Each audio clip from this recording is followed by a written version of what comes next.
Hey gang, it's Andrew from Around the Fire here.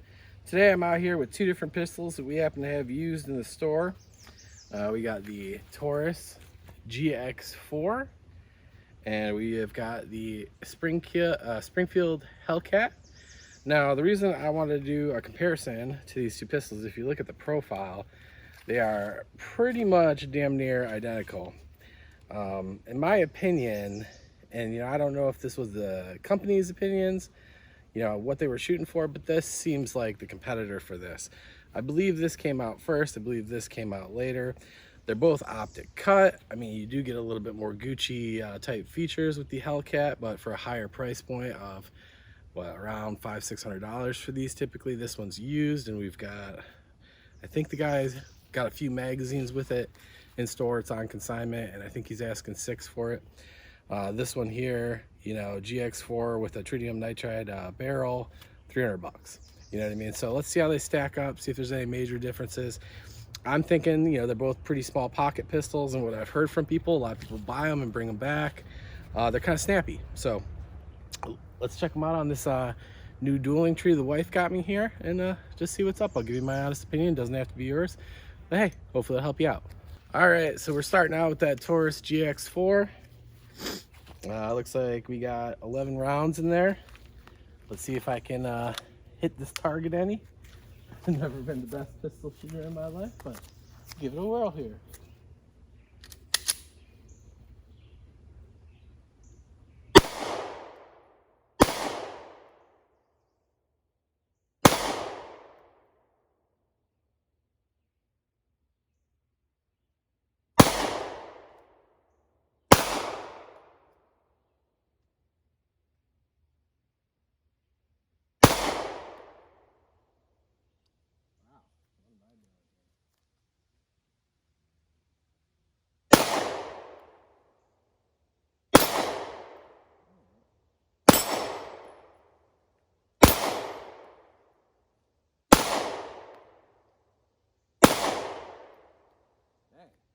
All right. Well, right off, either I'm flinching really bad, which is not out of the question, but it's a little snappy. It's not terrible, but just I'm not hitting the steel. I feel like I'm hitting a little left and maybe a little high. Right there. So I wasn't having much luck with this new 6-inch pistol target. And like I said, I'm not the best pistol shooter in the world, but never shot this gun before in my life either. I imagine it's gonna take a little getting used to, and we gotta see what's going on with it. So that all being said, I've got probably, I don't know, 40 yards from here, I've got two man-sized steels. So let's see if we can ring some of those from here with this and see what's really going on.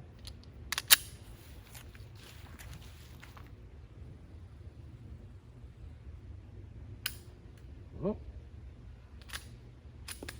Interesting.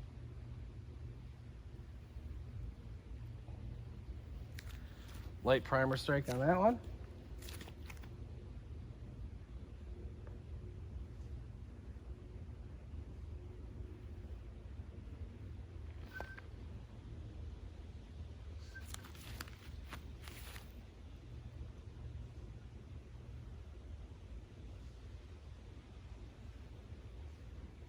I hear woodland creatures creeping on me. Caw-caw! It was the cry of the deep doo-doo bird. All right then.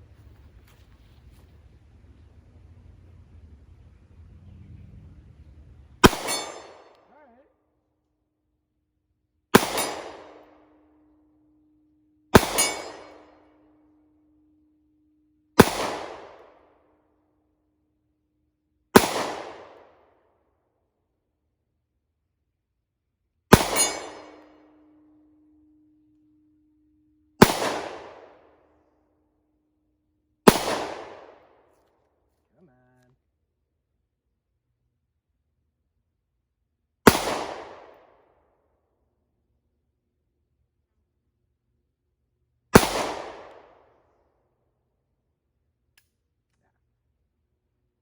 All right. You empty?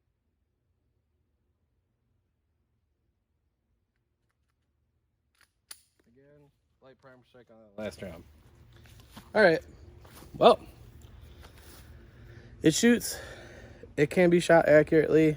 It is not going down in history as my favorite. Alrighty. Now we got this Hellcat and FDE. This one is 13 rounds as opposed to the previous 11. Again, I'm gonna try the man-sized steel at about 40 yards here.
Ooh, that was a hot one.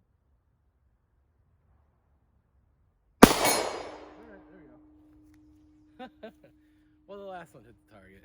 Man, I tell you what, these hurt a little. So this one ran everything from that mixed bag, including something in there that was pretty hot. I don't know if you saw that puff of smoke, but that one kicked a little. Ran it good, no hiccups. Other than being a snappy little pistol, I'd say this one's runner. Let me try this one now on the tree, just like we did the other, and see what happens. All right, we're back over on the handgun target. I'm pretty sure there's a squirrel stalking me in the woods that wants to murder me or something because he just doesn't piss off, and if it was a deer, he'd be gone, but it's creeping me out. Yeah, let's see if we can hit anything. All right.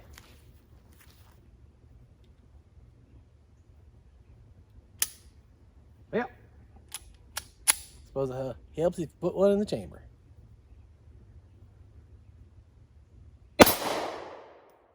Okay, so it's too low.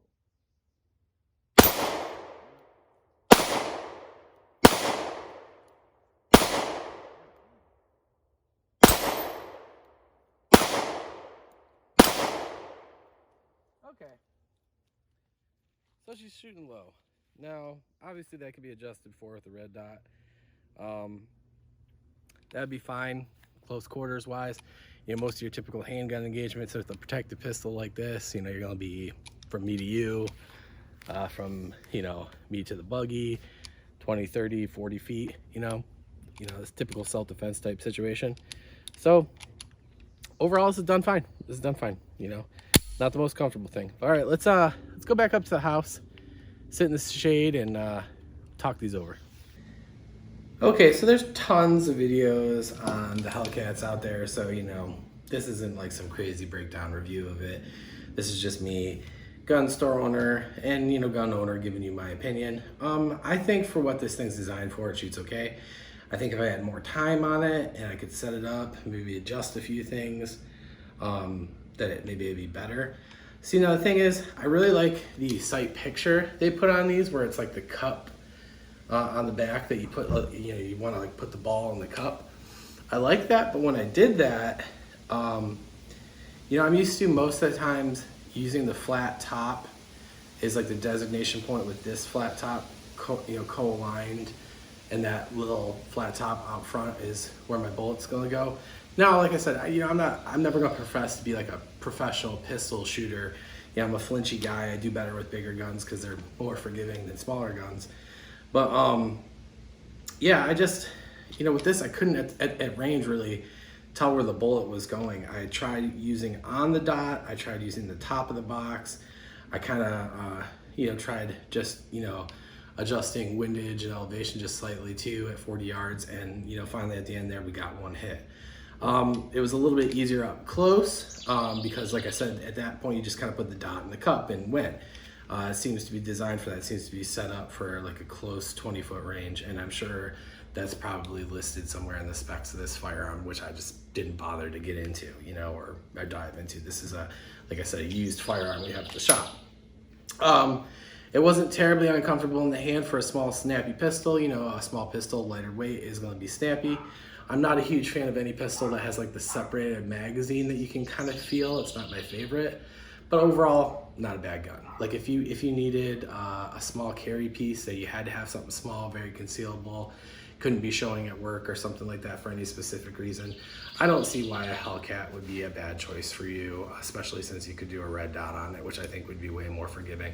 I would just say a firearm like this requires practice. You know, use it quite regularly, get comfortable with it, learn what it's going to do, how it behaves in your hand.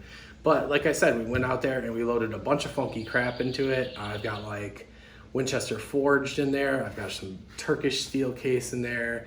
There's some like Winchester white box. There's just all sorts of random shit in that case of 9mm. And it got a little bit of it all and it ate it all, no problem. Now moving on to the Taurus, this I wasn't happy with. I'm actually a pretty big supporter of Taurus usually, but this particular firearm here just seemed to have some issues. Now we had 2 light primer strikes and 2 magazines. That's not cool, right? And then, you know, it wasn't particularly accurate. I felt like it was kind of all over the place.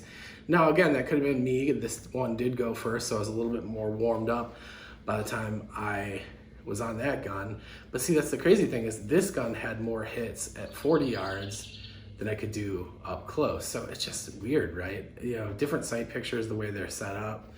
Again, red dot capable gun.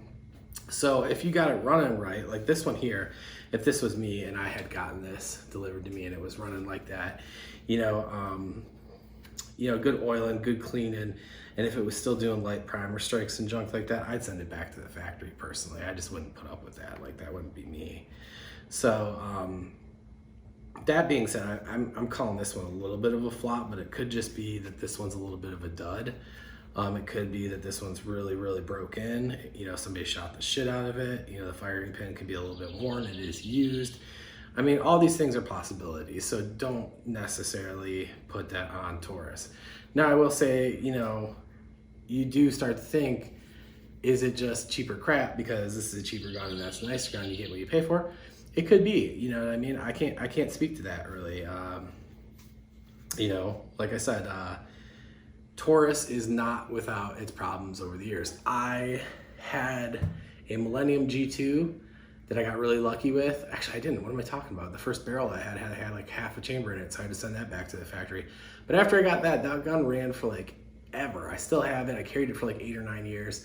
And I think the only reason I became so attached to it is like, you know, how people buy something cheap and they insist it's good. You know, maybe that's part of it. I don't know. It's my own bias, you know, but you know, it worked. It did what it was supposed to do for me at the time, and that was the money I had. So if you find yourself in that wheelhouse, maybe this will suit you, but like I said, just make sure that yours works correctly. And again, just like the other, you practice with it because they are snappy guns. Now, I'm gonna say this one to me feels lighter. I don't know, man. Yeah, it feels lighter. It feels lighter than the Hellcat. It has a little bit bigger palm swell. I want to say that this one didn't feel as uncomfortable as she. It was more snappy noticeably. But this one's grip has, you know, the typical pretty aggressive texture that comes with your Springfields. And, you know, I mean, I was squeezing it pretty good. You know, maybe that was on me, but it, you know, got a little hurty there, you know, so probably not the most comfortable all-day range gun there.